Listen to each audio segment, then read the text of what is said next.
This episode is brought to you by Shopify and Brevo. Do you want to level up your marketing fast? Meet Brevo, an all-in-one marketing and CRM platform that helps you to run email and SMS campaigns, manage leads, and automate follow-ups. Plus Aura, Brevo's AI assistant, helps you write smarter campaigns and optimize performance. Start free or use code ANYTHING50 to save 50% on starter and standard plans for the first 3 months of an annual subscription at brevo.com/anything. Shopify makes it easy to sell online and in person with customizable templates, built-in AI tools, and built-in marketing to help you reach your customers faster. The all-in-one commerce platform to start, run, and grow your business. Start your $1 per month trial today at shopify.com/Kwame. That's shopify.com/KWAME. If you feel busy but you're still stuck in the same place, this episode is going to hit you right in the chest. You wake up tired, your calendar is full, your brain is loud, you're answering messages, putting out fires, handling life, and somehow the big things still aren't moving. The goals you care about keep getting pushed to next week. Your days feel productive, but your life doesn't feel better. That's what we call drift. In this conversation, John Gafford breaks down how people hand their life over to apathy, algorithms, and other people's expectations. And once you start to see that pattern, you cannot unsee it. So he gives you an antidote: accountability. Not motivation, not hacks, a real audit of your life without excuses. Then a plan to change your circle, because when your circle changes, your standards rise. And the best part about this is that it's not theory. You're going to walk away with a way to spot where you're leaking time, how to make decisions without negotiating against yourself, and how to build relationships that open doors instead of just filling your contact list. Let's dive in. If you could go back in time and change part of your journey, what would you do, right? And I found that most high-level guys or women are like, I wouldn't change a thing because the struggle and the strife of maybe who I am and blah, blah, blah. I give a completely different answer. I'm like, bullshit. If I could get in a time machine and go back and smack my 27-year-old dipstick self in the face, I would, right? And since I can't get a time machine, since I don't have a time machine, that's what this book is, right? This is the user's manual that I would have gone back in time and smacked myself in the head with and said, just do this. Because for me, yeah, the struggle and the strife and all those things made me who I am. But more to the point, where would I be now? Where would I be? I mean, I've achieved a great level of success and I'm very grateful for that. But where would I be in my journey had I got started in a sensible manner much, much earlier? And that's kind of the mission of the book, and it's the mission of what I'm trying to do, because and something about, for me anyway, I don't know if you've noticed this, but it seemed like COVID was this hinge point in the way that people think. And there's been this level of apathy that just permeates through everything. Like, I use Las Vegas restaurants because I live here in Vegas, and I use Las Vegas restaurants a lot as an example. Because it used to be when you went out to a super high dollar restaurant in Vegas, you just knew it was going to be a wow experience. The food was going to be incredible. The service was going to be amazing. The maitre d' was going to be incredible. And now you go out and it's okay. It's good. But those moments of just exceptional effort, exceptional care, exceptional service are few and far between. And it's not just the restaurant business. There's this level of just going with the flow, apathy, malaise that everybody seems to just be wash, rinse, repeating day after day through everything that they do. And that in itself is what I call the drift. That's when you're drifting, when your life is being decided by the whims and the ideas of others, when other people are deciding the direction of your life. And one of my favorite things in doing the book and talking about it, one of my favorite people, Erwin McManus, I don't know if you know Erwin or not, but Erwin said, I love the concept of the drift. I love this. And I said, why? And he goes, because when you're drifting, you're moving. So you feel like you're making progress. You feel like things are happening, but you don't realize that you're not really steering yourself until you hit a rock. And then you have a problem that's probably too big for you to overcome. And I think right now, when you take this combination of apathy that I think is running through so many people, and especially young men in this country, the disillusion that they're going right now, and you combine that with AI coming down the tracks for so many people that have these low to mid-level jobs where it's wash, rinse, repeat, show up the next day. This is a real problem. And so for me, I can't go back in time and talk to my 27-year-old self, but I'm on a mission to wake as many people up as I can to what their inner potential is and how to get there and take control of their lives. That's what the book is about. Ooh, boy, we are starting off hot. John, this is good. This is good. First of all, I am glad I'm not the only person who, when they say, if you would go back in time, what would you say to yourself? Say, I will grab myself by the neck. Start shaking violently. Yeah, you're so right. And the thing is, when you talk to successful people, they all have that same answer because it's like the only reality that they live in. Well, there is no time machine, so I might as well accept what I have done. But if you truly do have the opportunity, you would go back and make some changes. And that's what you're doing for other people. Essentially, this book is your time machine to get to people before they start drifting in the wrong direction. And I think this is really powerful too, because when you think about the metaphor, I think a lot of times the reason why people don't recognize that they're drifting is because so many people are alongside them drifting in the same direction toward destruction, toward a life that they don't want, that they think that it's okay. Well, and I think the internet has done this. It's really poured gasoline on that particular problem because these algorithms are programmed to all of these apps that we spend so much time on to basically put you in an echo chamber and just produce more content that supports the way you think, supports the misery. If you're miserable, support that misery. If you have limiting views of what's possible, to support that. If you happen to be a hater of people that are success, that support that. And you are just fed this perpetual stream of nonsense that keeps you trapped in what you view as a worldview, which is nuts. I'll tell you this. This is one of my favorite things about the process of writing this book, which is when you write a book, you deal with a publisher. They send the book out early through what's called advanced reader copies. And one of the places they send it is to this place called Publishers Clearinghouse, I think it is, Publishers Reading House, whatever it is. And this is like the review place for places like Barnes and Noble that then read the reviews of this to then see how much they're going to buy, right? It's kind of one of those things. This is the wholesaler's reviewer service, if you will. And I get a call from my agent and they go, okay, we got a review from this place. And they said, there's some good. And I said, well, okay, what does that mean? And he goes, well, before I get too started, just historically, they're not very kind to self-help books. And I read the review, and I got to tell you, it's like, this is like you work on something for so long, and the very first thing that comes out about it is I read it, and it wasn't like super positive, and it bummed me out completely. And I know you're thinking, this guy's trying to sell books. Why is he saying it got a bad review? Here's why. There's a method to my madness. The next day, I read the review back, and I loved it. And the reason I loved it was this. Because it said this, the reviewer, now keep in mind, this is one human being that has a perception of the world that read this book. And they said that my advice, they said a lot of positive things, but the end of it summed up with the reason that they didn't like it was they said, my advice can occasionally come off as trite because I refuse to acknowledge the myriad systemic issues and I present all problems as solvable. And I thought to myself, you bet your ass I do. Because much like you, dude, on this podcast, how many guests have you had on this podcast that have no business being anywhere near the level of success that they have? Some dude that got off a boat from Vietnam at 25, couldn't speak English, and now owns 1,000 doors. Like, where's the myriad systemic issues that held that guy back? He just decided he was going to push forward. So yes, I do absolutely believe that the key ingredient to solving all of the problems you have lies within yourself. And I believe that so much, I wrote the playbook for how to make that happen.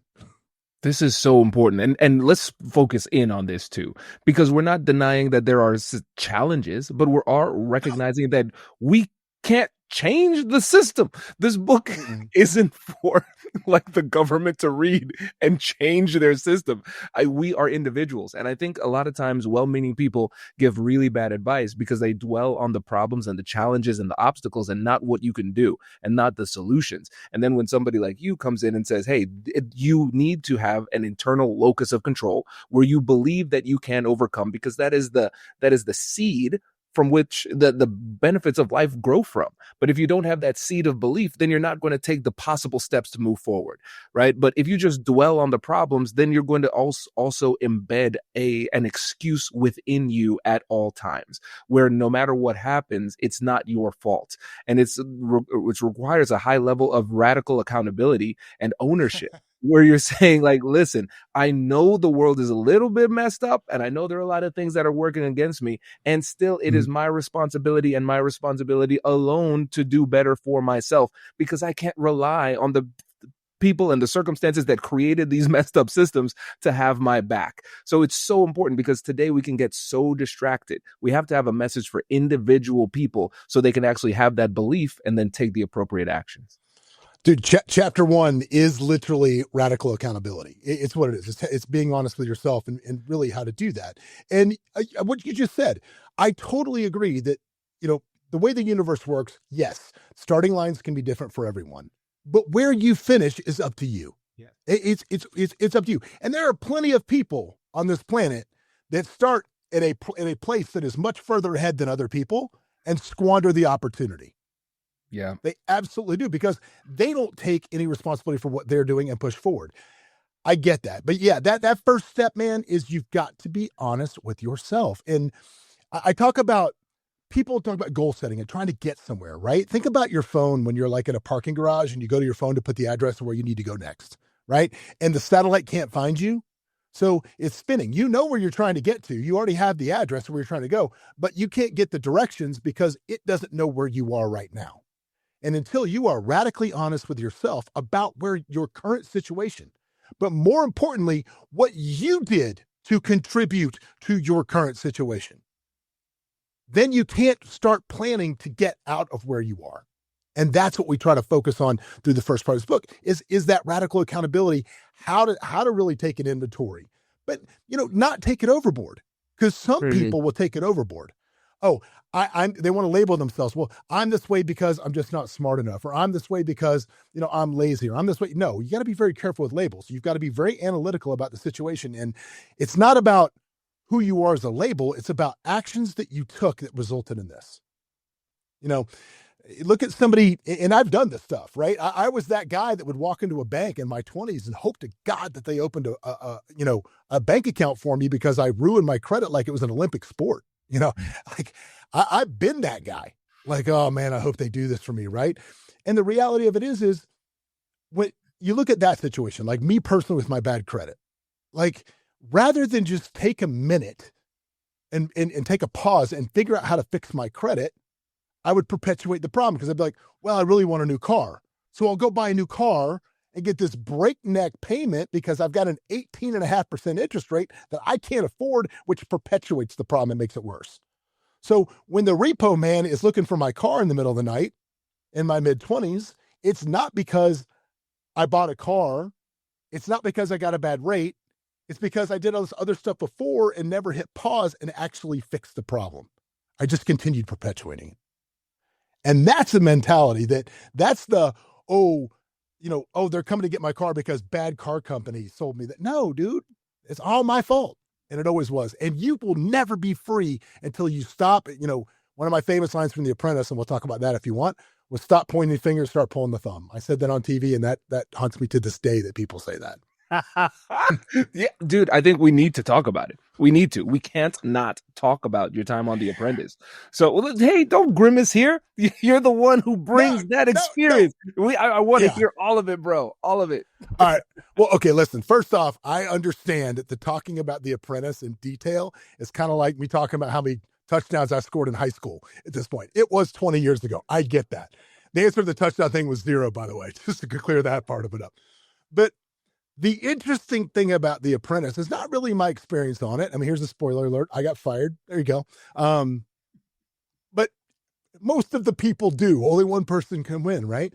But how I got on that show is the best story of the entire thing, because it involves analyzing risk. It involves developing a plan in real time. And the value of The Apprentice to me was different than what most people think it is, and I'll get to that. So how I got on the show was my sister wanted to go. And so she calls me and says, I'm going to go try out for The Apprentice. This was right after season 1 had just ended. They were season 2 was in production. They were casting for season 3. I'm like, I don't want to go. She's like, go with me. So we went to an open call, and then they just kind of kept calling me, right? Kept calling. And they kept sending all these applications, and it was all stuff, and went through it. And it kept going, hey, maybe send us a video. And then they, talking to them, they're like, well, here's how it works. We take there was the best candidates that we can find. There's 2 million people tried out that year. And then we whittle it down to 50. We take it to LA, and that's finals week. And when we go to LA, that's the week we decide who the cast is. So I just figured to myself, they keep calling me. If I can get to LA, I'm going to call that a win. So they call me up and say, we want you to come to LA. Cool. They said, here's the deal. You can't wear anything that signifies where you're from, no college stuff, no anything. And you can't talk to anybody when you get here. And you're going to be locked in your room essentially by yourself for a week. So bring stuff to entertain yourself, because they want the cast the first time you actually meet to be on camera. And you're there with everybody else that's going to be on the cast. So we get there.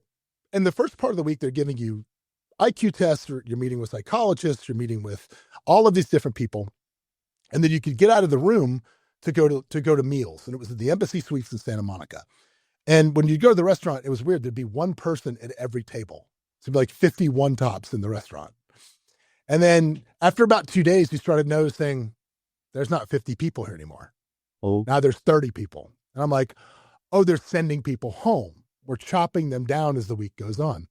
So it gets to the end of the week, and they say, hey, we want, Burnett wants, it's today's Burnett Day. So all the NBC brass is here and Mark Burnett is here. Okay, cool. So I put on my best suit, and the production assistant comes down and he goes, okay, they're ready for you. So I walk up there and I'm like, walk in, bust in. How you doing, Mr. Burnett? My name's John Gafford. And I stick my hand out, and he places a single peanut M&M in my hand because he's eating M&Ms. Like, doesn't shake my hand. And I start launching into this tirade of how great I am and why I'd be the perfect person to work for Donald Trump and all this stuff, blah, blah, blah. And I'm just thinking to myself, I have a really high EQ, and I can just feel the room slipping away. Like, this is not at all interesting to them what I'm saying and all of this stuff. And I'm like, well, this is going terribly. Burnett's asking me questions like, I heard your girlfriend's about to dump you, or just random stuff like that. I'm like, this is not going well. What? So, well, hey, I'll get to why. So I walk out kind of dejected. I go down, I start packing my bags because I know what's coming. I'm done. They're going to send me home. And I'm like that because I knew it went horribly. And the PA comes down and he says, they want to see you again. And I'm like, really? Really? He goes, yeah. And I said, okay, I'm going to go up there a little different this time. I said, you know what? Give me a minute. I got to hit the mini bar. So I hit the mini bar in my room. I go walking upstairs, get out the elevator, and I kick the doors into this double door conference room thing as hard as I could. And wham, they hit the walls. And everybody jumped up. And I walked into the room, and I looked at Burnett, and I said, before you open your mouth one more time and tell me why you should put me, why I want to be on your little television show, let me tell you why you should cast me. I said, when you invest in me, you get back 100 times your investment. And I pulled a bag of M&Ms that I stole from the mini bar out of my pocket. I threw him in his face. I said, thanks for the fucking M&M. And I walked out. And that's how I got on the show. The new year always reminds me of the moment that changed my life. Growing up as a first-generation Caribbean American in small-town Ohio, I learned early what it felt like to be left out. That fear of rejection pushed me to become a people pleaser, someone who avoided conflict and said yes when I should have said no.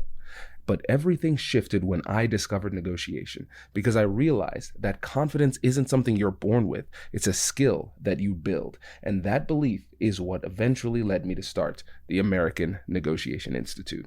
And here's why I'm telling you this. A lot of people are walking into the new year with an idea that they've been sitting on for a while, something they know they could build but haven't acted on yet. The new year isn't magic. It just gives you permission to start. If that's you, 2026 is a great year to stop overthinking and start building. And the smartest move early on is removing friction. That's why I recommend starting with Shopify. Shopify gives you everything you need to sell online and in person. Millions of entrepreneurs have already made the leap, from first-time founders to global brands. You get hundreds of clean, customizable templates to match your brand. Shopify's built-in AI tools help you to write product descriptions, headlines, and even edit product photos, so you're not stuck staring at a blank screen. Marketing is built in too. You can create an email and social campaigns that reach customers wherever they scroll. And as you grow, Shopify grows with you. More orders, new markets, all managed from one dashboard. If confidence is a skill you build, execution is too. And having the right platform makes that a lot easier. In 2026, stop waiting and start selling with Shopify. Sign up for your $1 per month trial and start selling today at shopify.com/Kwame. Go to shopify.com/Kwame. That's shopify.com/Kwame. Hear your first this new year with Shopify by your side. Are you ready to take your business marketing to the next level?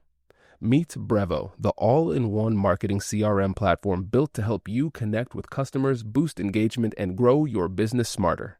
With Brevo, you can manage all of your customer interactions in one place, nurture leads with their built-in CRM, reach your audience through emails and SMS, and keep them coming back with powerful automations. But here's where it gets really exciting.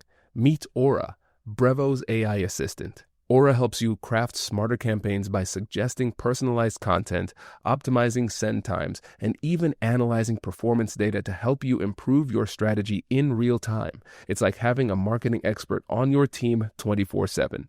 And of course, Brevo offers advanced analytics, seamless integrations, and AI-driven personalization, everything you need to create multi-channel campaigns that hit the mark every time. Get started for free today or use the code ANYTHING50 to save 50% on starter and standard plans for the first 3 months of an annual subscription. Just head to www.brevo.com/anything and take your marketing further with Brevo and Aura. And the lesson from that story is that is real-time risk analysis. It's a real-time risk analysis because you look at the risk, and I'm sitting there, I'm thinking to myself, okay, number one, the mistake that I made was, there's so many mistakes I made in that story. The first one is I assumed I knew what they wanted. So I assumed that they wanted this highly polished, very smart business candidate to be an actual employee. They weren't hiring anybody. They were casting for a television show. They're looking for ratings. So when I made that switch in my head in between the meetings, I'm like, I'm going to go give them some ratings. And I turned from walking resume dude to, okay, this guy might do something crazy and we're going to get some ratings out of it. And then I did my risk assessment. So what's my downside here? I'm already cooked. I know I've already lost. My downside is 0. The upside is 100% getting on this show. So let's go create a balls out Eminem moment that these people are going to remember. And that risk paid off massively. So just switching that mentality and having a plan and, evaluating the risk and doing those things was massively. But that's how I got on the show. Unbelievable. Listeners. Yeah. Now you know the way to get everything that you want is by throwing candy at the person who holds the TV.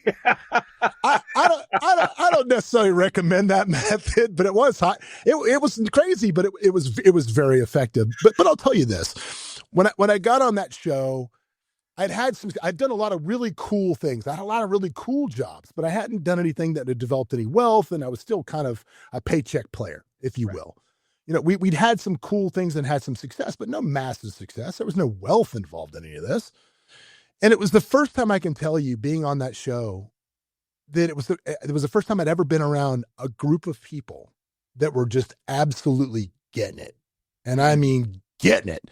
And I don't want this to sound egotistical at all, because it's not meant to be. But when you're someone of relatively decent intelligence, I like to think I am, when you walk into a room of other smart people, you can kind of figure out where you fall on that hierarchy pretty quick. I mean, and I've got some friends that make me look like, Forrest Gump. So I'm not saying I'm the top, but yeah, I know where I land pretty quick in the smarts division. And when I got on that show in this group of 18 people, I would probably have placed myself in the top 3 or 4 as far as the brightest people there. As far as quick as, straight IQ, just burning straight from that. But because I'd kind of hustled my way a little bit to get on, I would probably put myself in the bottom 2 or 3 as far as net worth. So No. that was kind of a wake-up call to me. I'm like, well, wait a second. Where's this disparity? Like, I'm pretty sure I'm one of the smartest people here, but these people are getting it at just a different level.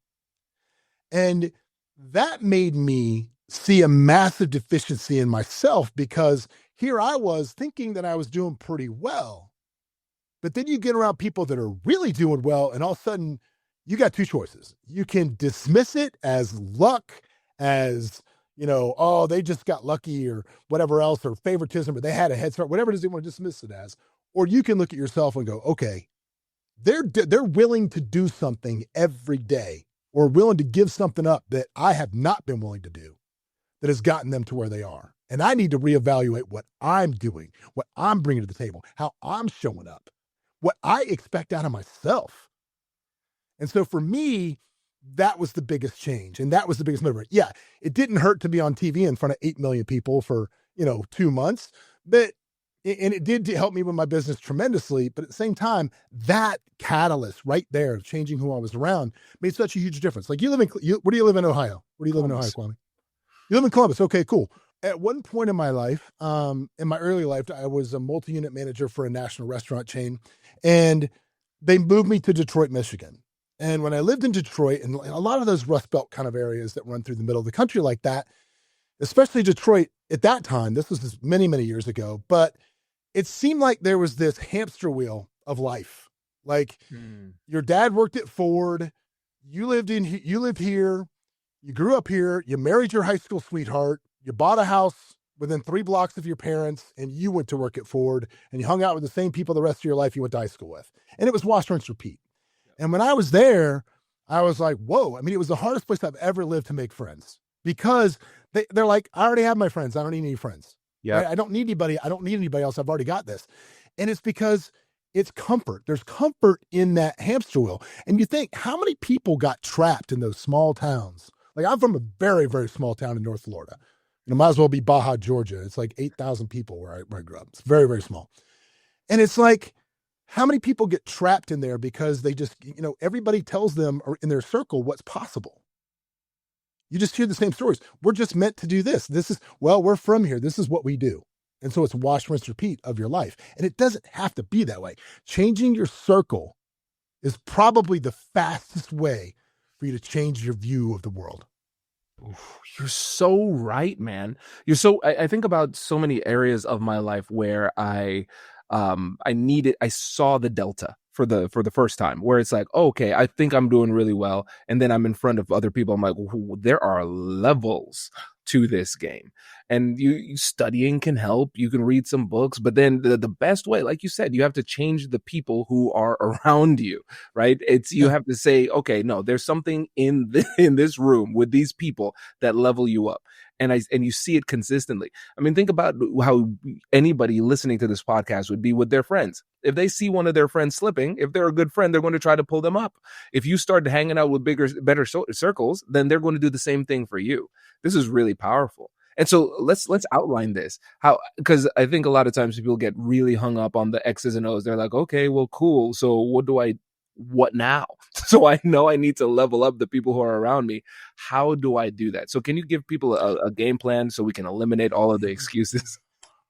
Yeah, no, we absolutely can. For me, networking groups are paramount. Being a good networker and learning how to assimilate yourself into new groups in a way that's very efficient and very memorable is great. Facebook is one of the best tools in the world, because all you have to do is anything you're interested in. If it involves leveling up in health, if it involves leveling up in fitness, if it involves leveling up financially. If you're like, let's say you think, man, I really want to level up in crypto, which whatever. If that's your game, you want to play, you want to really learn the crypto game. Dude, go on the Facebook and look for crypto meetups in your area. Wow. There are meetups for just about everything. You want to learn real estate? Go look for real estate meetups. You want to learn how to buy real estate? No money down. Look up sub 2 real meetups. There are meetups for everything, and then you just have to go. The biggest mistake people make here, Kwame, is they don't actively go do this. They're sitting there waiting for somebody to show up and invite them. Well, nobody ever invites me to cool stuff like that. Dude, you just click a button and say, I'm going to be there. That's all you have to do. And then you have to go. And then so many people are just terrified in networking situations. And one of the things that I talk about in a networking situation is when I walk into any networking situation, I don't care if it's business or social or whatever it is, I'm trying to accomplish two things. Number one, I don't care what you can do at all. I don't care what your business is if I don't like you as a human. If I'm not interested in you as a human, I don't care what your business is. Mm-hmm. And so I'm trying to, number one, get to the core of who people are, but that enables me to be incredibly memorable, because in a networking situation, it's much more important to be memorable than it is to have a good memory, because my memory is terrible. So bad. Here's a little secret. If you ever see me in a networking situation, normally there's going to be a beautiful blonde that is my wife somewhere hovering behind me. And as we're shaking hands and you're introducing yourself, she's texting me your name and describing you. That's what's happening in real time, right? Take a wingman networking. It will change your whole bit. It'll change everything. Because later you can go back and you just you can do your homework and you remember everybody. But when I first meet somebody, especially at business networking events, here's a great tip. When people walk up, I go, oh, tell me about you. And they go, oh, I work at this company and our mission is this and we do that and blah, blah, blah. And we've been doing it for 5 years and we're number 4 in the market. And I'm like, whoa, no. I didn't ask what you did. I said, tell me about you. Are you from here? You got kids? You married? Like, where'd you go to school? What do you do? And they're like, and people are just dumbfounded in that moment because they're so programmed to just repeat their elevator pitch that they've repeated already 40 times that night. And so now when I ask that, they're like, oh, hey, yeah, man, no, I got 3 kids, married, cool. They play sports. How old are they? And you have a real conversation with people in that moment.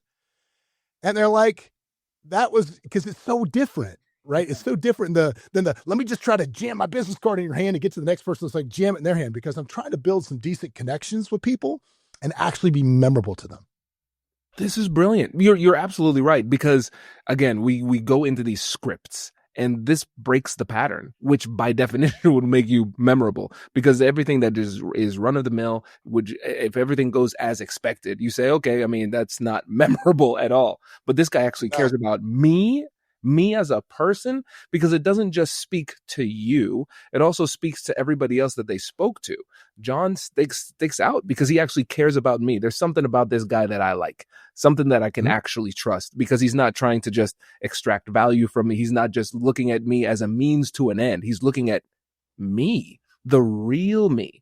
And they're probably also recognizing very few people, especially if they're very high up, care about them as an individual person. Well, I'm trying to run them through the pint test, as my good friend Steve Sims, who passed away not too long ago, would say. Mm-hmm. For me to want to do business with anybody, they got to pass the pint test. And Steve would say, I said, what's the pint test? And he'd go, if I'm walking down the street in London and I look across the street and I see this person coming the other way, one of two things is going to occur. I'm either going to duck into the shop that I'm standing next to so I don't have to talk to them, or I'm going to say, hey, let's go get a pint. And I will never do business with anybody that I would duck into a store to get away from. I was like, that's a really good measuring stick. So yeah, I want to see who they are as people. Because man, there's nothing worse than doing business with people you don't like. God, life's too short. That's true. And I think that's a source of value that people don't appreciate. We often just think about money as the only source of value. We're just trying to get as much money out of business. But if you can introduce some level of enjoyment into your business life, that'll be huge. And the core source of that enjoyment is going to come from people, the people you serve and the people you work with. Yeah. What you just said, people, we all start out on the hustle, right? We all start out chasing money. It's what we do. We chase dollars, right? And then when you get some money, you very quickly realize that money's not the goal. Time is the goal. And that's what money can buy. I mean, how old are you, Kwame? How old are you? 37. Dude, you're young, bro. Come on, man. See, I'm 53, right? I'm at that age what? where. Hold on, dude. You're not. That's not true. I totally am. But I'm 53. But here's the deal. Like, I'm at that age where, like, I'm in Facebook groups where, like, your high school. I didn't ask to be a member of it. They just add you to it, whatever your, class of whatever. And like you go on there occasionally and people are like that you knew in high school are like dying like, and not from like a Mm. tragic death. There's no like candlelight vigil. It's like, yeah, dude, that dude looks like he hasn't laid off a carb since like 1994. There's no doubt. I have no doubt why this guy died. But even if you take care of yourself, like I do, you still realize your own mortality a little bit, man. And I'm just Yeah. not going to spend my time with people I don't like. I'm just not going to do it. Yeah. No, man, you're right. Well, first of all, after this conversation, I need your workout routine because you look fantastic. This is great. And I you're have a absolutely wife trying to make me live forever. that's good. That's good. You got to keep her. That's great, man. Yeah. It's inspiring too because again, this is something that we can all do. And oftentimes it's our mind, it's our emotions that hold us back from just doing the simple things with regularity that's required to get us to where we want to go. And Mm. I want to actually let me do this before I forget. Because I know my listeners, they want to know the answer to this trivial question. So let's just do it. Get it out of the way and get back to substance. So you were on The Apprentice. What's Donald Mhm. Trump like behind the scenes? Oh man, that's such a hard question because I don't. Here's the hard part with that. Here's the real hard part of that question. I spent a lot of time with this guy 20 years ago. If you ask me, I mean, are you the same dude you were when you were 17? Probably not.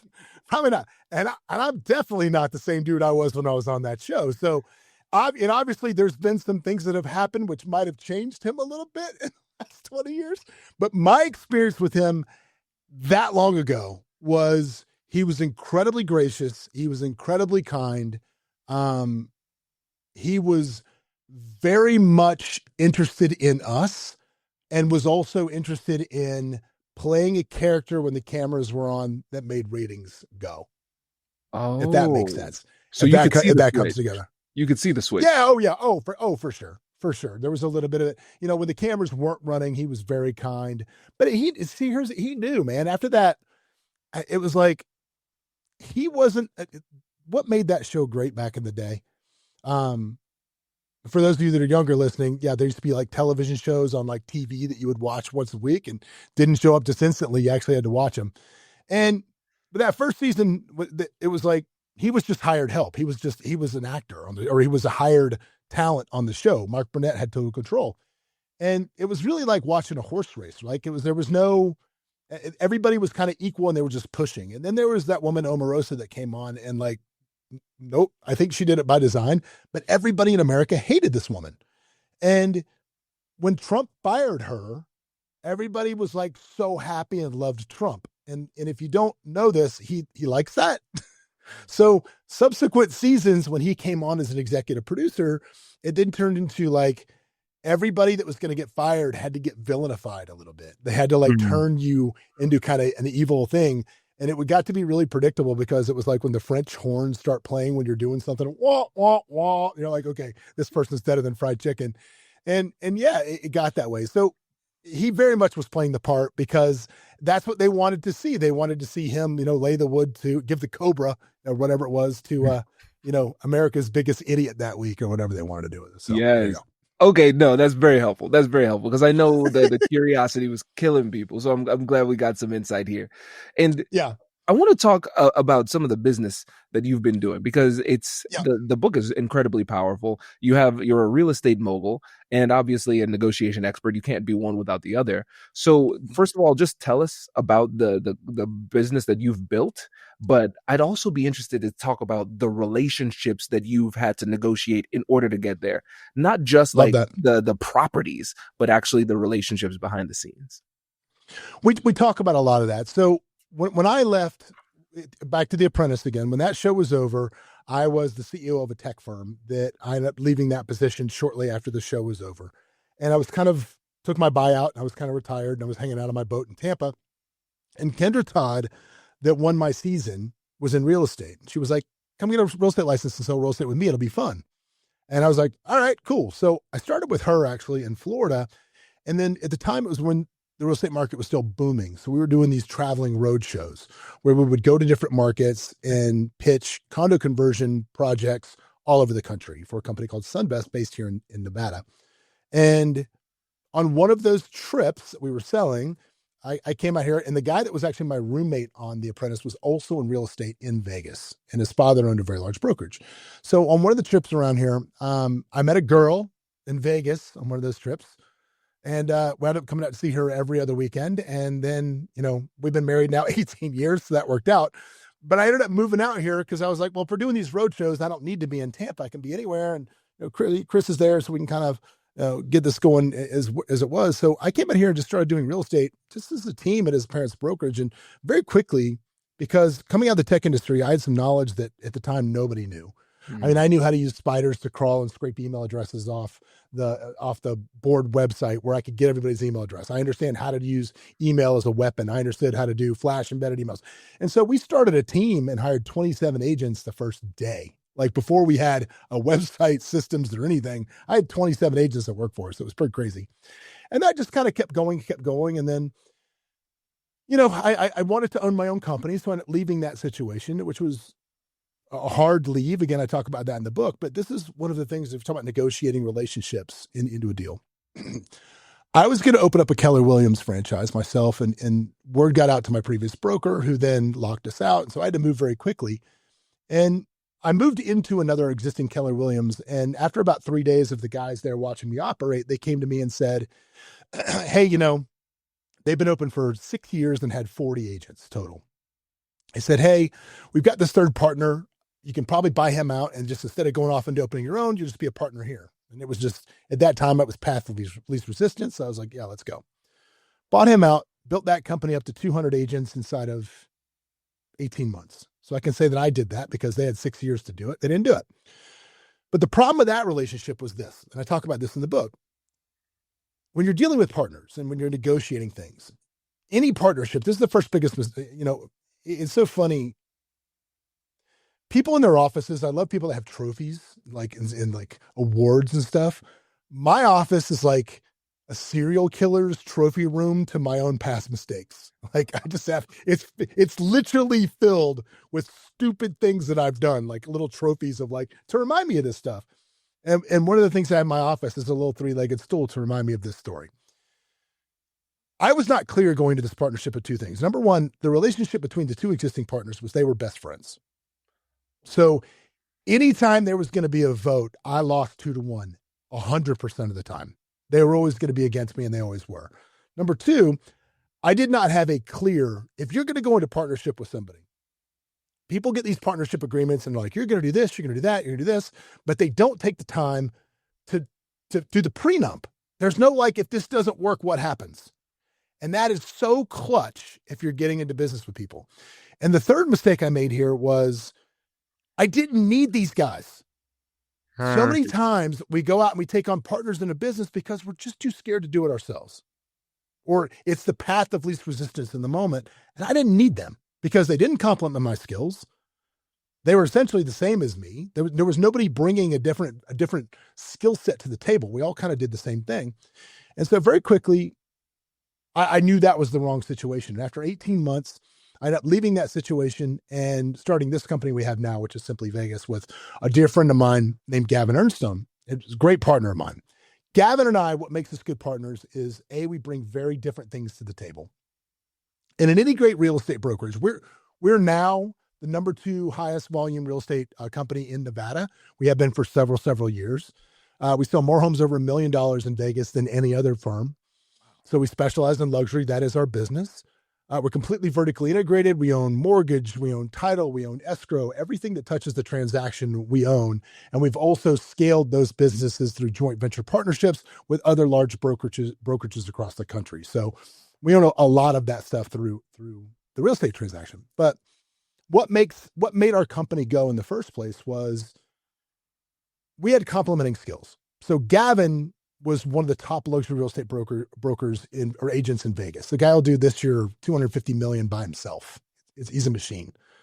And we needed to open the doors. We needed that magnet, which was like, I want to be this guy. But then you need the engine behind it that can make all of it go. They can set up systems that can understand KPIs and build out SOPs and build out operational stuff that makes the company go. And that's my specialty. That's what I'm really great at. No. So over the years, we've had this great working symbiotic relationship that, and off the kick too, we also said like, okay, here's the buy-ins. Here's what happens if it doesn't work. We've never had to exercise that plan because it's always been so good. But if it went wrong, we would literally have a plan we'd go to and say, here's the exit. And every partnership that comes through, because a lot of agents like to team up, I'm always like, all right, what happens if this doesn't work? We need to figure that out right now. Because most agent like team relationships end up failing. They do. Yeah. But that's our business kind of in a nutshell and what we've done. And through the course of that, we do everything in real estate you can imagine. I've flipped hundreds of homes. I mean, there's just all of that stuff. Everything that's real estate involved, we do. Amazing. Well, first of all, kudos. This is incredibly impressive. And it also speaks to just how important these relationships are, right? And when it comes to negotiation, we often think about the transactional side, the dollars and cents and everything. But these same negotiation skills can be utilized to gather information that you can utilize to make a better decision. Because going into the one where you were one of three partners, then if you would have been a little bit more curious, you might have been able to say, you know what, it seems like they might be double teaming me here. This might not be the best opportunity for me. But you learn from that and negotiated at a much higher level. And now the partnership is still going through, but you also did that with an exit strategy in mind. And you're right. I'm a lawyer by trade. So one of the things that I would do is before, when people would come in to say, hey, I want to do a business partnership, can you write up the partnership agreement or the operating agreement? I say, first, let me put you through this little program. So I created this kind of based off of marital counseling, premarital counseling. And I told him, I said, listen, my goal before we draft anything is to break you all up. Because if you break up after the fact, is going to be really messed up. So I'm going to try to put you through the paces and push these difficult conversations through like scenario planning, so you could see where you are aligned and where you're not. And if you're not aligned, see if you can work that out beforehand, because that'll help me to make a better operating agreement or partnership agreement. And I think a lot of times people don't do what you did in that last one when they think about, okay, I'm going into this. What happens if I need to get out? That exit strategy is always crucial. Well, the X factor that people don't figure into these dots is emotion. Right. They just think, oh, we'll just figure it out. It'll be X. It'll be this. I did this. Yeah, you did that. So we'll just split it up and it'll work. No. Because if you're separating, one of you is going to be pissed, right?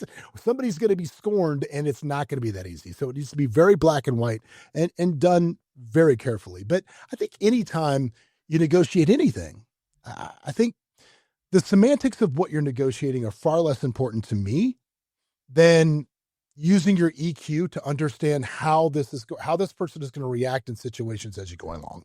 That's always what I'm looking for. People ask me what my superpower is, and I always say I have an incredibly high EQ, which makes me an incredible deal maker. That's what I say.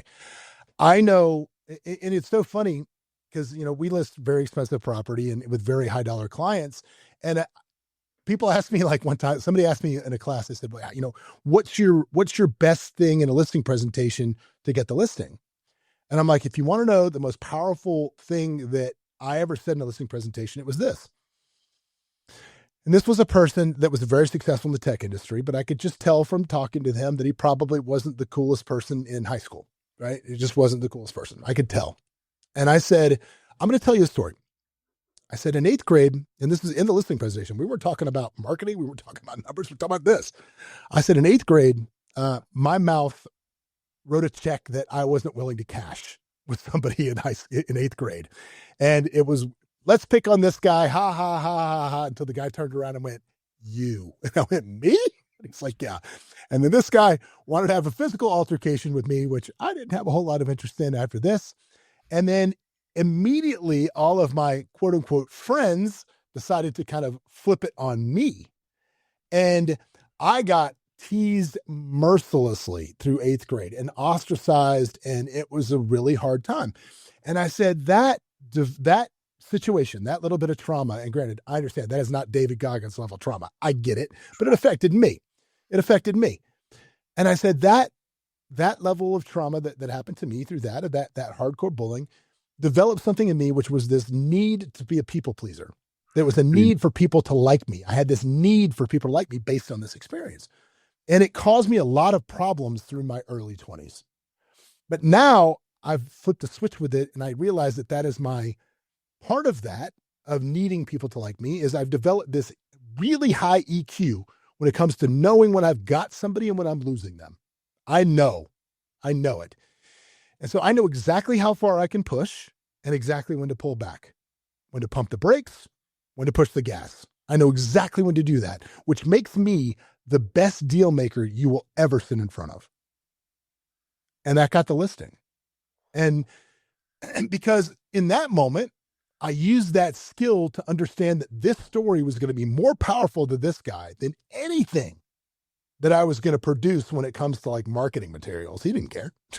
We all do the same stuff. Here's a news flash. Realtors, we all do the same stuff. There's nothing magic about what we do. There's nothing magic. Nothing new has come out for marketing real estate in like 8 years. Nothing. We do the same stuff. It's just how well you execute. At least I'm honest, right? Right. It's just how well you execute it.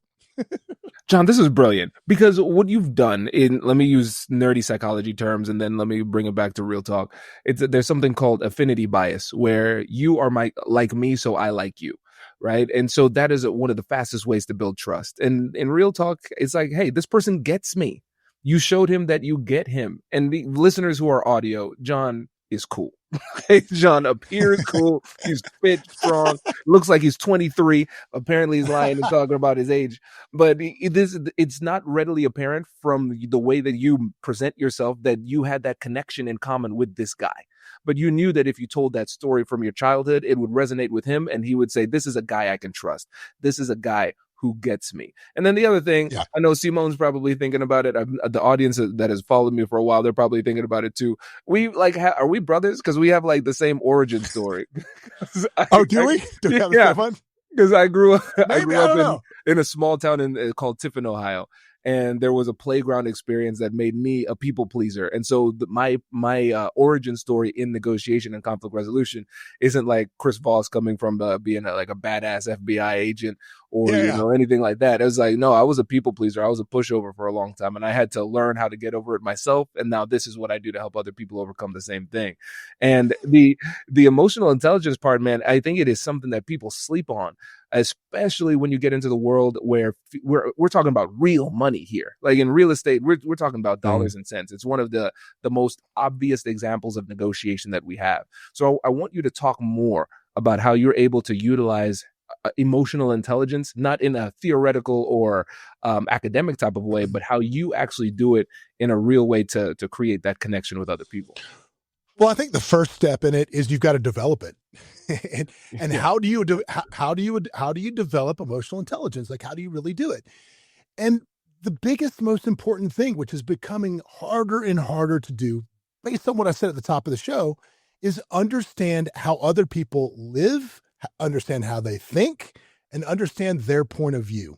And when we are being huddled together so quickly in these echo chambers of this, I saw one this morning that is unbelievable, that I'll talk about it right now, because it was shocking to me this morning. So for example, I happen to be friends with the guys in the Zac Brown band, which are a big country act.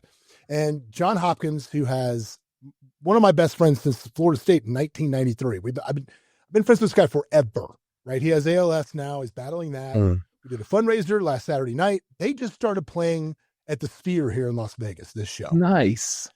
Yeah. So they have a standing residency at the Sphere. Zach is releasing his new album. I had talked at length about what the show was going to be and what the idea was about. And the idea behind the show is it's kind of Zach's personal journey from like being in a place where he had issues with substances and all this stuff, and kind of getting the breakthrough and kind of where it is now. It's like it's kind of this going through the depths of hell to get breakthrough and get to heaven, whatever, right? It's what it is. And in the show, yeah, I mean, like when he's doing like the hard part of it, yeah, there's some pretty heavy imagery on the thing that's like skeletons and stuff running around this and that. But it's a theatrical performance of doing this. And these are like the nicest dudes in the world, right? Like they have a camp for underprivileged kids that they run every year, and they just give so much charity, do so much for veterans, and they are getting murdered right now online because one idiot said, oh, he sold his soul to the devil. And look, he's a Hollywood demonic, like he's part of the child eating domino thing. Well, I don't know what you're talking about. Like, but they're getting killed online because of this. And I'm like, how could you, this dude's just trying to put on a show, right? He's not trying to, there's no, like, what are you talking about? And it's because these people can start going, oh, well, I read it online. Zach Brown now worships the devil. We have to talk about it. And it's these echo chambers that happen. So if you want to start to develop yourself, like listen to everything. Like one of my favorite things that's ever been said in my podcast studio is I've never met a well-traveled racist. And I love that statement. So Wow. like go out and see how other people live, right? Travel if you can. But even if you don't, you can travel with your computer. If you don't, like people are like, I don't have the money to go to Egypt. I don't have the money to go to India. I don't have the money to go these places where if you go there, it will change your life. But you know what you can do?